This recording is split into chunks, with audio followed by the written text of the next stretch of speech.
Matrillonnes, ce sont les entrepreneuses de Lyon.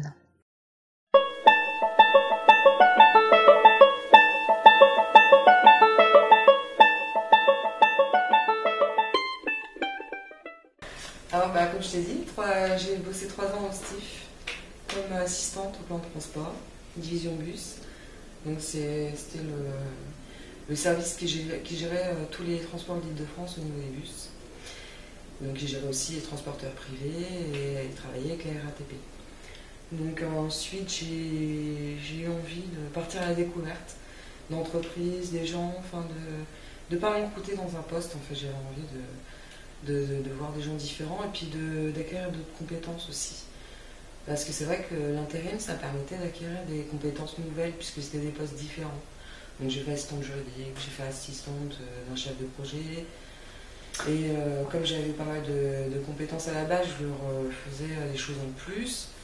Et puis à côté, j'apprenais avec eux aussi plein de choses qui me permettaient d'élargir un petit peu mes qualifications, quoi. Alors parle-moi de l'auto-entreprise que tu avais il n'y a pas si longtemps. Oui, je l'avais créée en 2010 parce qu'en fait, comme j'avais envie d'être mon propre patron et que j'avais appris à créer des sites et à travailler sur Photoshop, je m'étais dit pourquoi pas essayer de gagner ma vie avec, sans grande conviction, parce que j'avais pas forcément une grande confiance en moi, mais je me suis dit je vais essayer.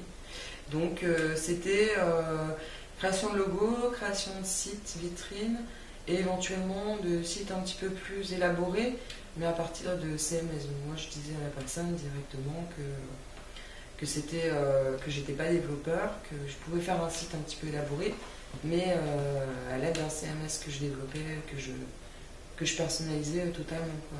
Non, mais j'ai vu ton travail, c'est vraiment bien. Et finalement, qu'est-ce qui t'a mis des embûches? Le fait de devoir se vendre, en fait, c'est vrai que quand il s'agit de parler de moi, de mes compétences, dans un cadre hors professionnel, j'y arrive tout à fait, je vais en parler facilement.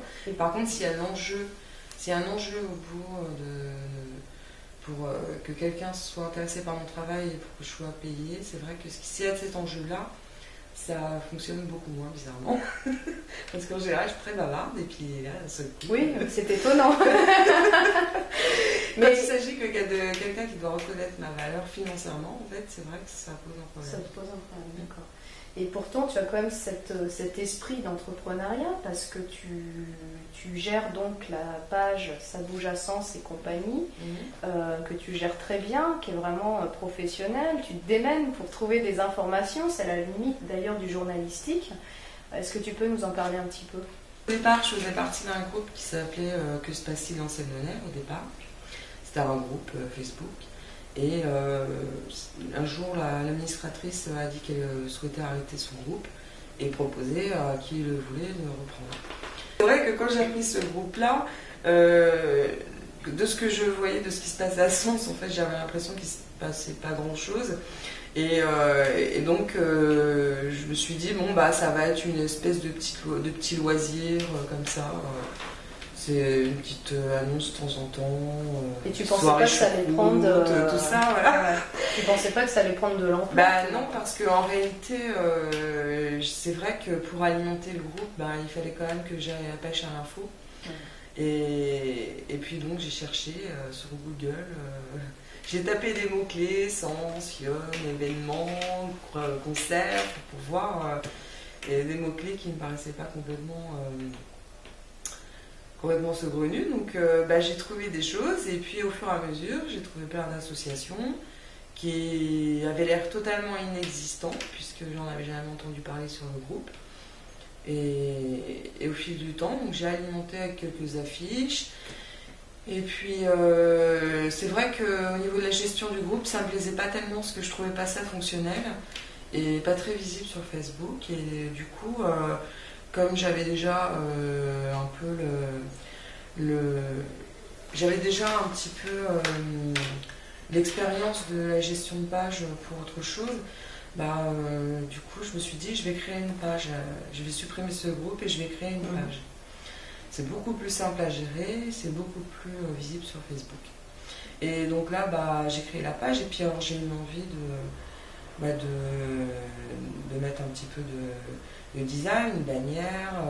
J'avais créé un petit logo rapidement avec le hibou, puis finalement je l'ai laissé parce que je trouvais ça sympa.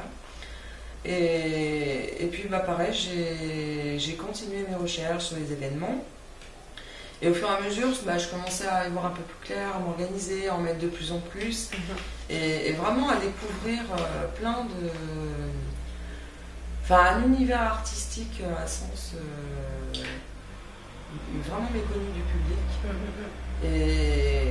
Et là, donc du coup, là, je comprenais plus du tout les gens qui disaient c'est pas rien à sens. Et j'ai de plus en plus développé. Et puis au fil du temps, j'ai été amenée à parler avec des organisateurs, avec des gens qui faisaient des choses et puis qui eux-mêmes avaient envie d'en parler sur la page.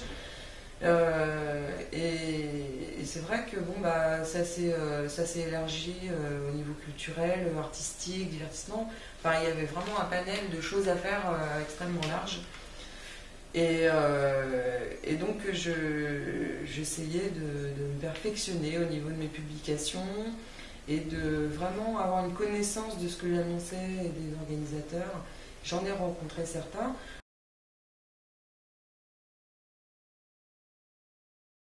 Alors, sur cette page-là, il y en a 3755, je crois, maintenant. Donc ouais, ça commence à faire un petit peu.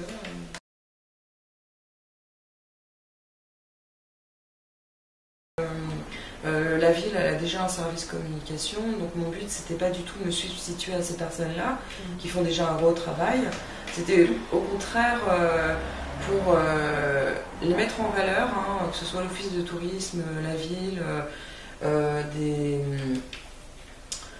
des organisateurs, que ce soit des patrons de bars ou des associations comme la MJC.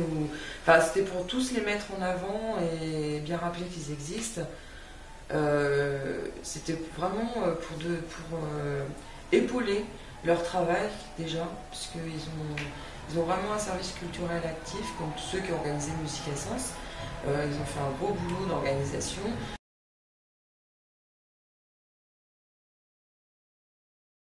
Mais c'est vrai que sur Internet, oui, ce serait tout à fait dans mes cordes, mais à condition d'avoir une équipe, parce que toute seule, je vois pas comment je pourrais alimenter je ne sais combien de rubriques, même si c'était un magazine, admettons, hebdomadaire, il faudrait quand même qu'il y ait plusieurs rubriques, plusieurs articles. Je peux pas mettre un article par page par semaine. Tu vois. Donc finalement, tu dois bien entreprendre, mais bien entourer finalement. Entreprendre, oui, il y a des choses que tu peux faire seul, il y a des choses que vaut mieux faire entourer, bien entourer, parce que on ne peut pas abattre le boulot de 10 hommes seuls. Ce serait énormément de travail que de faire des recherches sur plusieurs thèmes pour plusieurs articles d'un magazine, d'écrire une chronique et puis d'alimenter le site aussi avec d'autres choses, parce que c'est pas que des articles, un magazine. Mais oui, c'est un projet qui me plaît assez, parce qu'effectivement, ça mêlerait un peu différentes compétences, dont la com, le journalisme, rapporter l'info, des infos brèves.